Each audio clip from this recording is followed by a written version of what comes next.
Welcome everyone. My name is Susan Stam and I'm here facilitating this session today with Rick Stam. We are from the Team Approach. We're a team development firm based in Lancaster, Pennsylvania, and we're here with you today because our organization is going to be facilitating an employee engagement survey for your organization. Employee engagement is a key indicator of the overall health of your organization, which measures how connected you feel to your work, how connected you feel to your team, and to the organization itself. Let's take a moment to review the agenda for our brief time together. We're going to look at the purpose of the employee engagement assessment, what will actually be assessed, and we'll review the process. Then we're going to visit the respondent website where you'll actually respond to the assessment, and we'll have a chance to take a look at a sample report. So let's begin with the purpose. Of course, in an assessment like this, we want to review the strengths of your organization and also identify areas that could be improved. We're going to be using this information and working with the leaders of your organization to develop a plan of action. Let's take a look at the items that we'll be working with in this assessment. It's a really short assessment, 13 questions, and the first 12 items are items that you will have a chance to rate with a numerical rating. And you'll also have an option of attaching comments to these items. Then number 13 is an open-ended question which gives you an opportunity to share anything else that you might have on your mind that you think will help the organization. So we'll be providing in the process the individual ratings. You'll each have a chance to do that. Then we'll be preparing a report for you.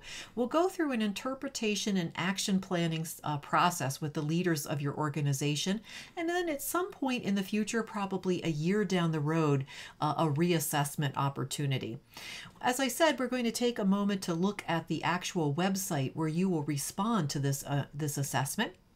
And what will happen is you'll receive an email from us that will look something like this. You'll notice there's two links in this email, and the first link is a real quick snapshot of what we've been talking about this morning. The next thing that you'll see in your email is that you'll be using a username and password to access the survey website. You'll have a unique username and password. Your username has already been preset as your first and last name as indicated in the email message.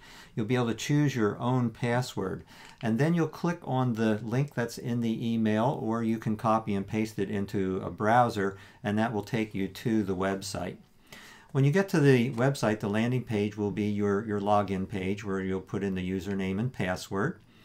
And then you'll come to the next page, which you'll click on the link that will take you into the employee engagement survey.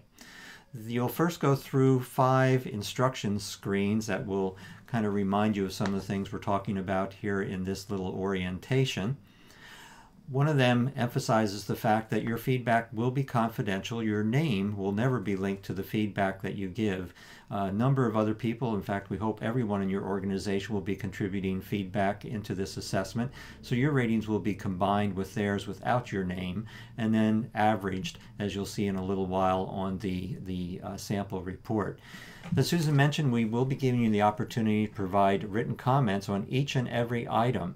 When writing comments, of course, we want you to highlight the things that are very positive and also things that you think could be done better.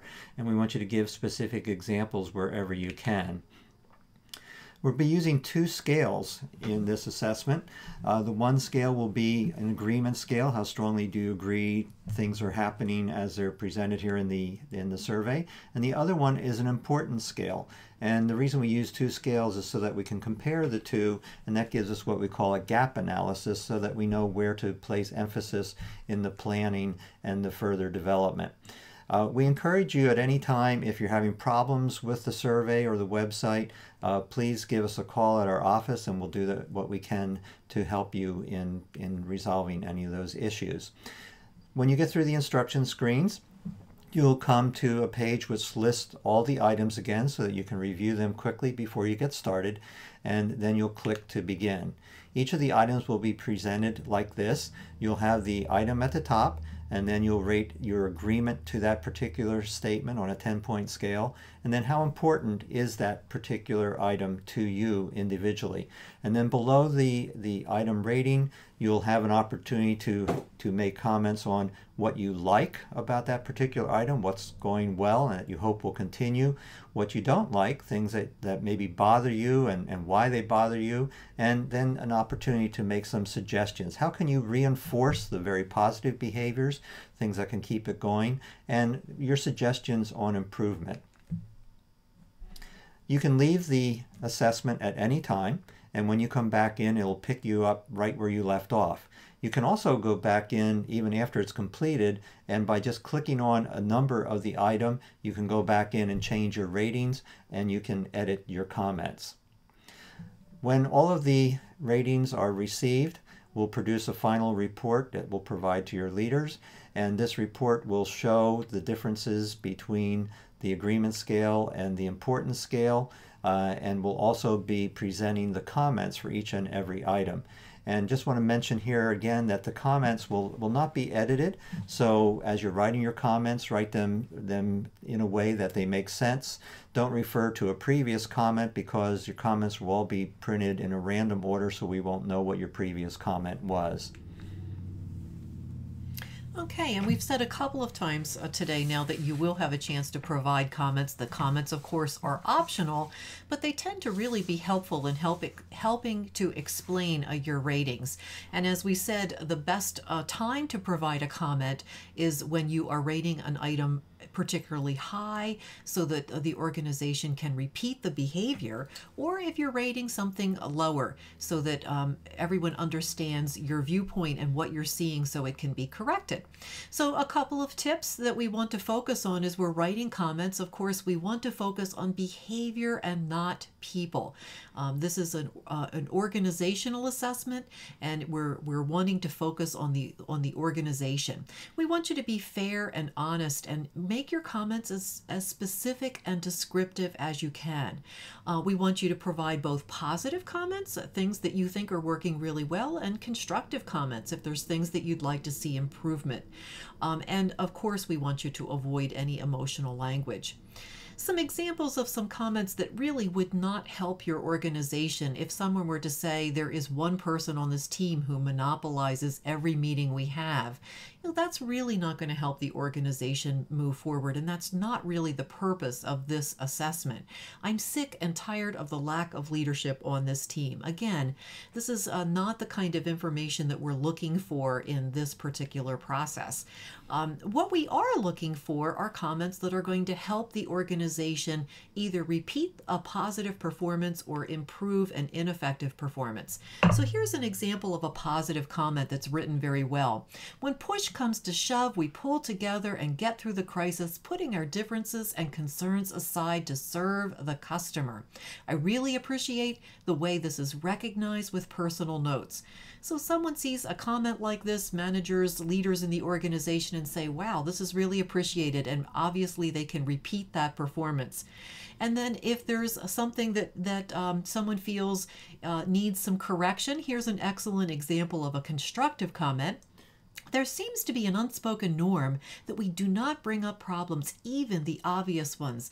We need to have an occasional clear the air session and get dirty laundry out in the open. It appears that lots of energy gets wasted on figuring out how to work around the problem without ever addressing it or acknowledging it. So this particular comment not only identifies very specifically a concern, but even offers, an action that could be taken to correct it. So it would be easy for the organization to implement this idea. So as Rick has said earlier, this process is confidential. Our company, the team approach, is going to be facilitating, conducting the assessment, and working with the data off-site. It will not live on any computers within your organization. As Rick also shared, you have the opportunity to password protect the data that you're working with. And of course, as we've also said a few times, your ratings will be anonymous. They'll be averaged or aggregated together. The comments will be presented in a random format, and no one will be able to tell who has said what.